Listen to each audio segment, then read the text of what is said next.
ಜೀವನದಲ್ಲಿ ಎಷ್ಟೋ ಕಥೆಗಳಿವೆ. ಅವುಗಳಲ್ಲಿರುವ ಎಷ್ಟೋ ಪಾತ್ರಗಳು ಎಷ್ಟೋ ಸಂದೇಶಗಳನ್ನು ಮನುಷ್ಯರಿಗೆ ತಿಳಿಸುತ್ತಲೇ ಇರುತ್ತವೆ.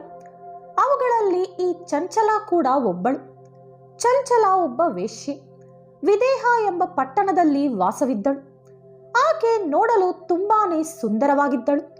ಶ್ರೀಮಂತರಿಗೆ ಗಾಳ ಹಾಕುವುದು, ಅವರನ್ನು ಬಿಕಾರಿಗಳಾಗಿ ಮಾಡುವುದೇ ಆಕೆಯ ಕೆಲಸವಾಗಿತ್ತು. ಒಂದು ದಿನ ಸಂಜೆ ಸುಂದರವಾಗಿ ಅಲಂಕರಿಸಿಕೊಂಡು ಮನೆಯ ಬಾಗಿಲಿನ ಆಚೆ ಬಂದು ನಿಂತಳು.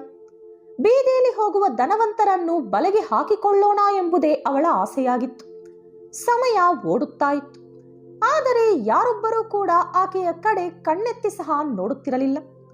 ಆದರೂ ಅವಳ ಆಸೆ ಸಾಯದೆ ಅಲ್ಲೇ ನಿಂತಿದ್ದಳು. ಕತ್ತಲಾಯಿತು.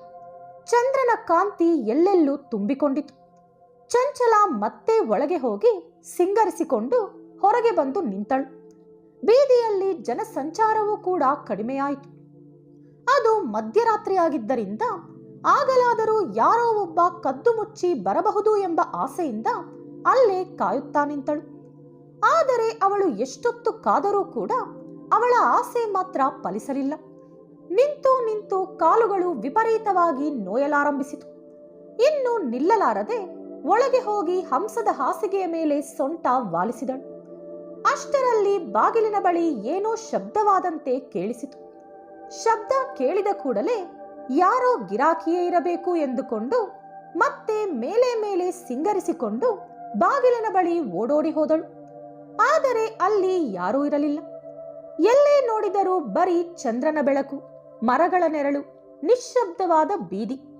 ಎಲ್ಲೋ ದೂರದಲ್ಲಿ ನಾಯಿಗಳ ಕಿರುಚಾಟ ಮಾತ್ರವೇ ಇತ್ತು. ಆಗ ಹಠಾತ್ತನೆ ಚಂಚಲಾಳ ಮನಸ್ಸಿನಲ್ಲಿ ಒಂದು ಆಲೋಚನೆ ಮೂಡಿತು. ಛೀ, ನಾನು ಮಾಡುತ್ತಿರುವ ಕೆಲಸವಾದರೂ ಏನು? ನನ್ನ ಜನ್ಮಕ್ಕೆ ಪ್ರಯೋಜನವೇನು? ಎಷ್ಟೋ ಜನರ ಸಂಸಾರ ನಾನು ಹಾಳು ಮಾಡಿದ್ದೇನೆ.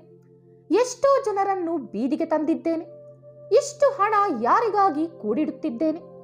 ಸತ್ತ ಮೇಲೆ ಇದರಲ್ಲಿ ಎಷ್ಟು ಹಣ ತೆಗೆದುಕೊಂಡು ಹೋಗುತ್ತೇನೆ? ರೂಪಾಯಿ ಕೂಡ ತೆಗೆದುಕೊಂಡು ಹೋಗಲು ಸಾಧ್ಯವಿಲ್ಲವಲ್ಲ. ಸತ್ತ ಮೇಲೆ ನಾನು ಎಲ್ಲಿಗೆ ಹೋಗುತ್ತೇನೆ? ಖಂಡಿತ ನನ್ನಂತವಳು ನರಕಕ್ಕೆ ಮಾತ್ರವೇ ಹೋಗುತ್ತಾಳೆ. ಅಲ್ಲಿ ನಾನು ಎಂತಹ ಯಾತನೆಗಳು ಅನುಭವಿಸಬೇಕು? ನಾನು ಸತ್ತರೆ ಒಬ್ಬರಾದರೂ ಅಯ್ಯೋ ಪಾಪ ಎನ್ನುತ್ತಾರ?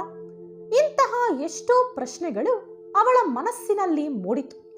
ಆ ಕೂಡಲೇ ಆ ಪ್ರಶ್ನೆಗಳಿಗೆ ಸಮಾಧಾನ ಕೂಡ ಸಿಕ್ಕಿತು. ಜ್ಞಾನೋದಯವಾದಂತಾಯಿತು. ಅವಳ ಮೇಲೆ ಅವಳಿಗೆ ಅಸಹ್ಯ ಉಂಟಾಯಿತು. ಅವಳ ಕೆಲಸದ ಮೇಲೆ ಜಿಗುಪ್ಸೆ ಮೂಡಿತು. ವೈರಾಗ್ಯ ಮನಸ್ಸಿನಲ್ಲಿ ಹುಟ್ಟಿಕೊಂಡಿತು. ಅಯ್ಯೋ, ಇಷ್ಟು ವರ್ಷಗಳ ನನ್ನ ಅಮೂಲ್ಯ ಜೀವನವನ್ನು ವ್ಯರ್ಥ ಮಾಡಿಕೊಂಡೆ. ಒಂದು ದಿನವಾದರೂ ಹರಿನಾಮ ಸ್ಮರಣೆ ಮಾಡಲೇ ಇಲ್ಲ.